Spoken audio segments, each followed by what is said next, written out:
Okay, so after having spoken to you about the potential damage that excessive smartphone use can do to our neck, our hands, our basically carpal and cubital tunnels, I'm now going to focus on the mental health consequences of basically a whole new generation of ubiquitous digital diversions. Basically, what do I mean by that? I mean that we're going to try and cover the topic of children and adolescents and of course adults who spend a lot of time using digital devices. And does that make them more prone to psychiatric problems or not? Well, basically, I don't know if you've heard of ADHD. It's the acronym for Attention Deficit Hyperactivity Disorder. There's also ADD, which is Attention Deficit Disorder. So some people either have the kind where you just can't concentrate on things, and basically a lot of people don't really do too well at school, or those famous anecdotes that you've probably heard from anyone who's got a friend who's a teacher and they've got children with ADHD in their class. Makes teaching very difficult indeed, because these children are basically kicking and screaming and kicking off about basically everything. And yeah, so they're difficult to handle. That's usually though young boys, because what happens with young girls is that up until very recently they've been left behind in terms of the diagnosis of ADHD, because in contrast to a young child, that will be there'll be quite obvious signs. They'll be quite violent if something doesn't go their way, or they might start kicking or punching other children. Young girls, they kind of get left behind because the symptoms in young girls is that they're like very scatterbrained, or they're just quite distant and not really following, and they'll just switch off and be in the land of the daydream, as we call it. But it's not so obvious, so often they can just be put down to, oh, they're a bit of a disaster really, but they'll grow out of it. And so what happens with ADHD when it's not diagnosed as a child and people carry it into adulthood? This is something that I know quite a lot about, because my closest cousin has suffered from ADHD, but she only got it diagnosed when she was studying for her master's. So she studies architecture, so obviously it's quite a sort of design orientated course, and what you'll find with children and adults with ADHD is that they have two sort of diverse poles. The first pole is that they'll find it very hard to concentrate on things that are boring for them. You might say, well, we all find things that are boring for us difficult to concentrate on. For example, maths at school, probably, unless you were particularly mathematically minded, you found that class pretty boring. Or as an adult, tax returns, or very boring things that you have to do, like, I don't know, fill in forms for things, for a grant, for a bursary. You might start putting them off. But for people with ADHD, it's not that they are just lazy or that they just want to put it off the same as everyone else. It's that they can actually make themselves concentrate on those things because they're actually missing a dopamine receptor.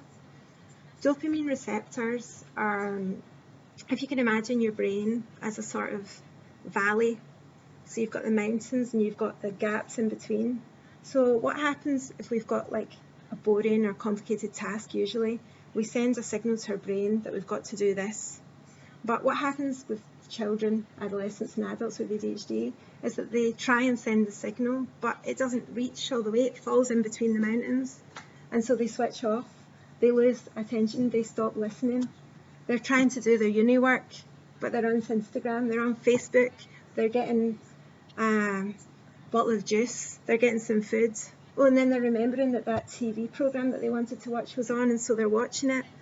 And then there's an advert on the TV program that's talking about car insurance, and they realise they haven't done that. And so their whole day is then just dictated by the sort of sporadic ramblings of their brain. My cousins told me, because we were very close growing up, and at the time when she got diagnosed, we started trying to support her by watching videos and things. And it turns out that they could describe it often, the experts, as it being like you're trying to watch the TV, but it's constantly flicking through channels. That's what someone with ADHD's brain is like.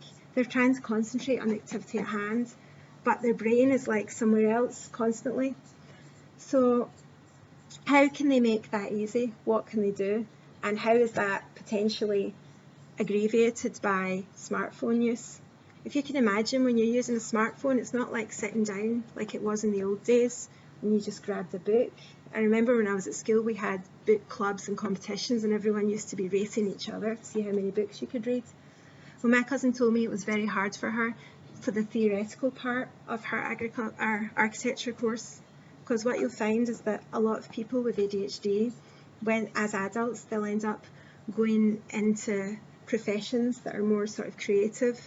So you'll find a lot of people in the creative industries, musicians, etc., might be people with ADHD, because the reverse side of ADHD is that although they find it very hard to concentrate on things that they find boring, on the things that they're very interested in, they have a phenomenon called hyperfocus, which basically means that bombs could be falling down outside, but they are focused and they're in that particular moment. That in turn makes it hard for them to do things in normal life, like be punctual, because they'll make an appointment to do something and they'll just start doing something else, and they'll be so hyper focused that they will then just forget about everything else, and by the time they know it, they're running late to the next appointment. So that's the chaos side of it. But she was really good at like the actual modelling of the architecture bit, the thing that takes hours, and they're in there in their little lab and they've got their little security pass and they're in there night and day. But when it came to the theoretical side, she found that really challenging indeed, to sit down and write essays on the theory of architecture.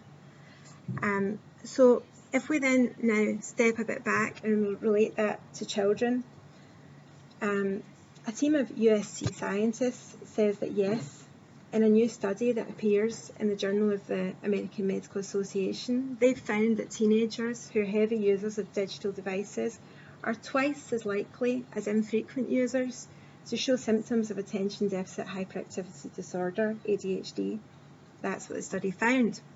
And so this association is persistent because these researchers, they tracked nearly 2,600 teenagers for 2 years.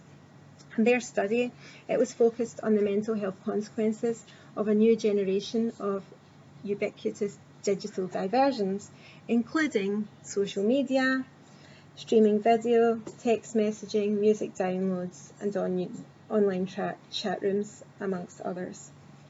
So it differs from previous research, actually, that used to link TV and video games to ADHD. So if a child had ADHD, it was probably because their parents let them play the Nintendo box all day, and so they were therefore reduced. They're somehow only capable of being there glued to the TV, or basically their parents just left them to watch TV all the time, so they were just flicking channels, channel hopping. So that meant that they had ADHD.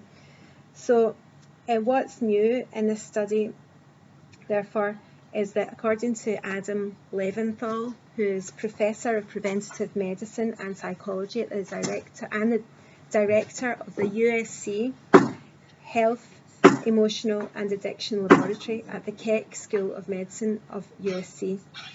So what's new in his study is that it was carried out in today's smartphone world.